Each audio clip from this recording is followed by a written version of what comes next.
and life from a mental health perspective. Before I start, I'm going to turn on this light briefly and say, "Go Blue Jays! First World Series since 1993, when we went back to back, and Joe Carter took us home on a game-winning walk-off World Series win. And now we're back in the World Series for the first time since then, which is, well, that was a lifetime ago. When that happened, I was five years old, maybe five, maybe six. I don't remember what month the World Series took place in, but yeah, 5, 6, around that range. And also, I was just in Canada a month ago, and I could not foresee being happier with purchasing my Blue Jays jersey and my hat and my other hat, and I've been wearing them to work. And all my friends who are either Yankees or Mets fans are really pissed every time I walk into work in my Blue Jay stuff. So, go Jays. Now, in terms of the topic that I was going to talk about, hi, Chocolate. Just something that came to my mind within the last few days, which is about grief and about my experience with grief. It's not really to go through my whole experience, but just to talk about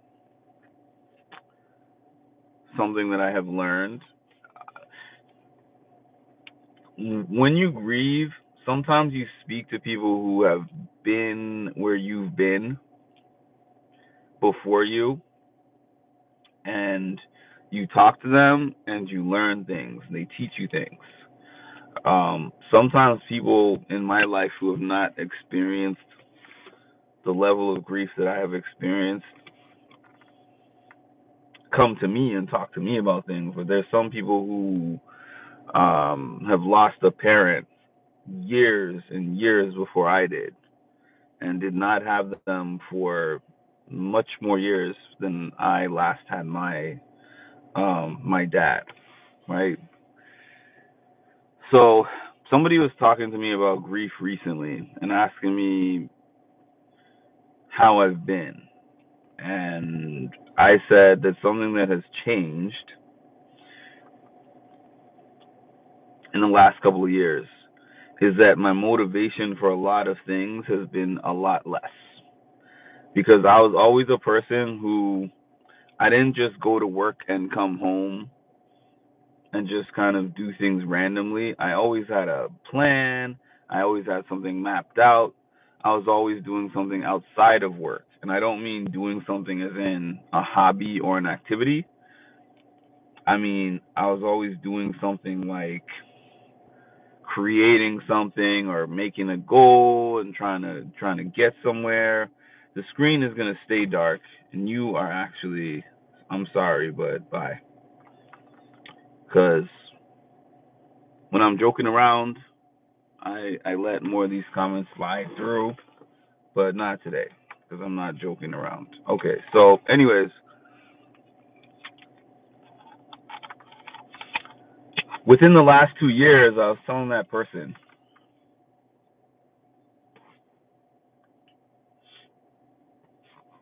that I haven't really felt a strong motivation to do anything. Even things like motivational speaking, I used to go around and see how I could get booked for those things. I used to figure out,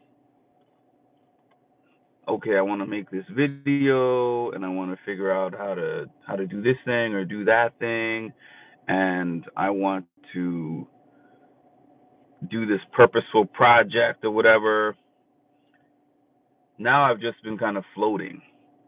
Sometimes, a lot of times, I'll wake up in the morning and I'm like, what day is it today? Monday, and it's Friday.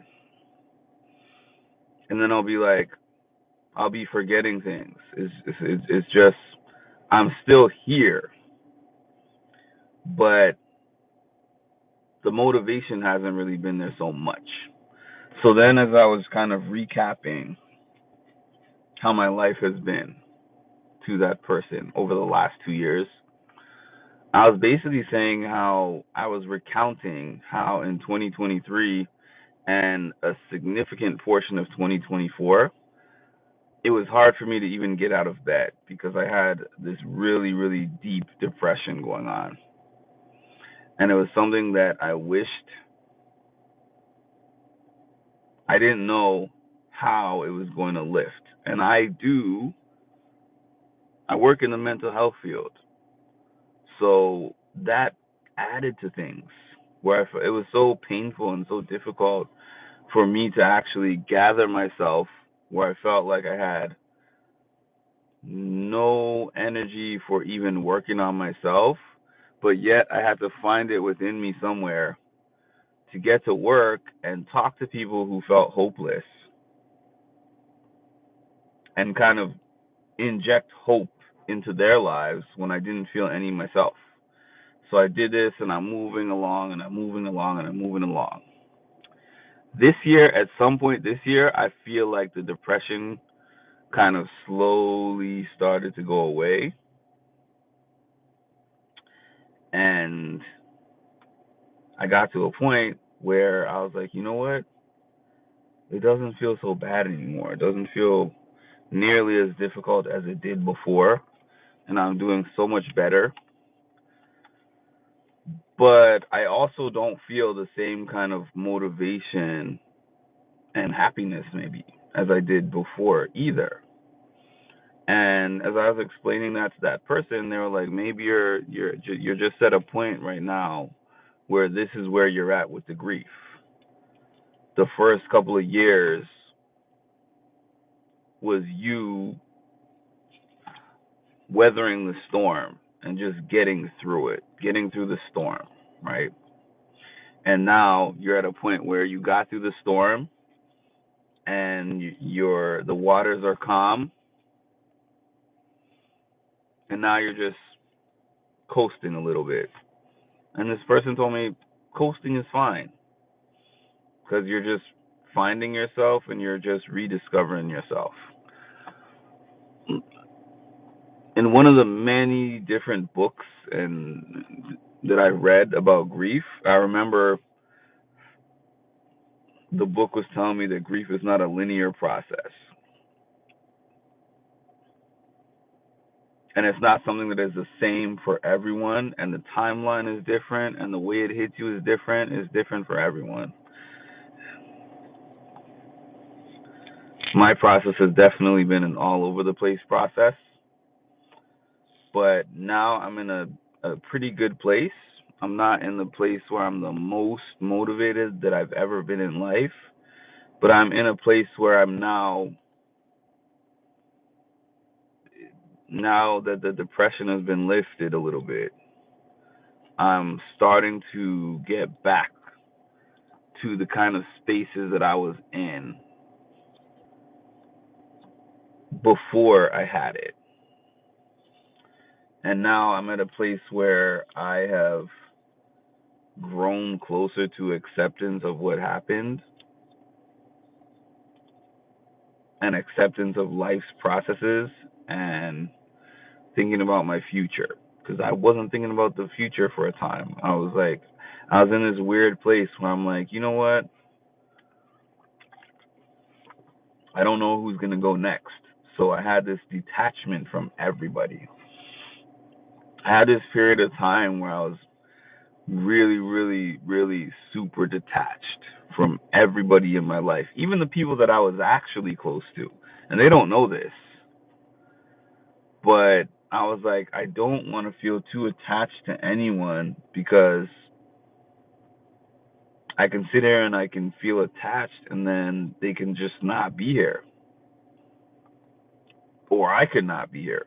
That was really what I was thinking every morning. I woke up for another one. Well, I guess I'm awake again. Here we go. Oh, it's time to go, do what I do, because I'm still here.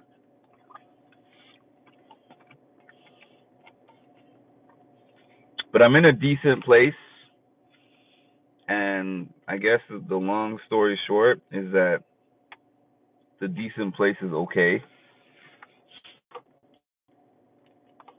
And that's a message for someone. It's a short message, but maybe it's for someone. Maybe it's not. Maybe it's just me vocalizing my thoughts out loud. But that's all I got to say. And I have some other things to say about some other topics, but I'm not going to say them now. I'll save them for the morning because this one is just kind of a standalone topic. And yeah, like Chocolate said, please hit the like button, subscribe to the channel, and hit the notification bell.